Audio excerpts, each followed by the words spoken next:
माजी आमदार शिरीष चौधरी यांच्या घरावर अज्ञात हल्लेखोरांनी केला हल्ला.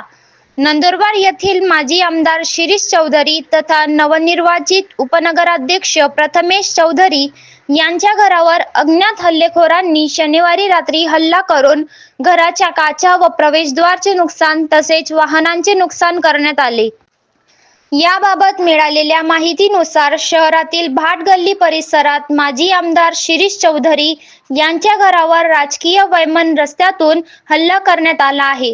यात अज्ञात हल्लेखोरांनी घरावर दगडफेक करून गाडी जाळण्याचा प्रयत्न केला. काल दुपारी उपनगराध्यक्षपदी प्रथमेश चौधरी यांची निवड झाल्यानंतर मिरवणूक काढण्यात आली होती.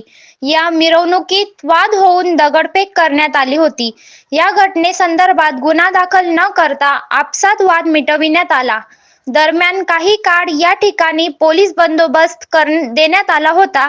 या ठिकाणी शांतता झाली होती. दरम्यान या घटनेचा प्रतिसाद रात्री 11:30 वाजेच्या सुमारास उमटला. सुमारे 50 अज्ञात हल्लेखोरांनी माजी आमदार शिरीष चौधरी यांच्या घरावर हल्ला केला. यावेळी घराचे खिडकीचे तसेच दरवाजाचे काचा फोडण्यात आल्या. तसेच 4 चाकी वाहन जाळण्याचा देखील प्रयत्न करण्यात आला. मात्र घटनास्थळी पोलीस दाखल झाल्यानंतर हल्लेखोर पसार झाले.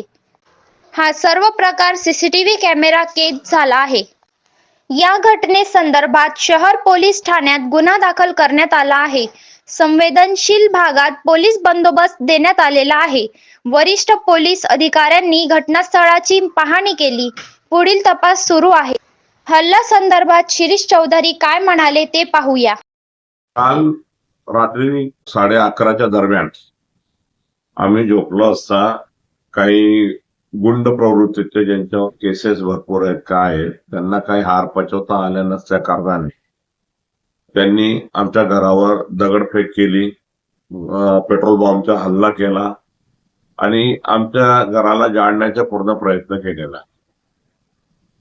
येऊन त्यांनी डायरेक्ट दगडफेक करायला सुरू केले. घरात कोणी नसताना बाकी लेडीज होती, महिला होती. मग मी बाहेरून आल्यानंतर त्यांचा तपास केला, पण वास्तविक पाहता याच्या मागे फार मोठं षडयंत्र आहे आणि एवढं त्याच्या मागे जो आका आहे या आकाचा शोध काल घ्यायला पाहिजे. मी पोलिसांमध्ये तशी फिर्याद दिलेली आहे आणि यामुळे दहशतीच्या वातावरण त्यांचे जेवढे लोक आहेत त्यांचे 2 नंबरचे धंदे, जुगार चालू आहे, सगळं चालू आहे आणि यांच्याकडे काही राजकीय पुढारी असतील किंवा राजकीय असतील तर ते त्यांना वरदस्त देतात, त्यांना मोठं करतात.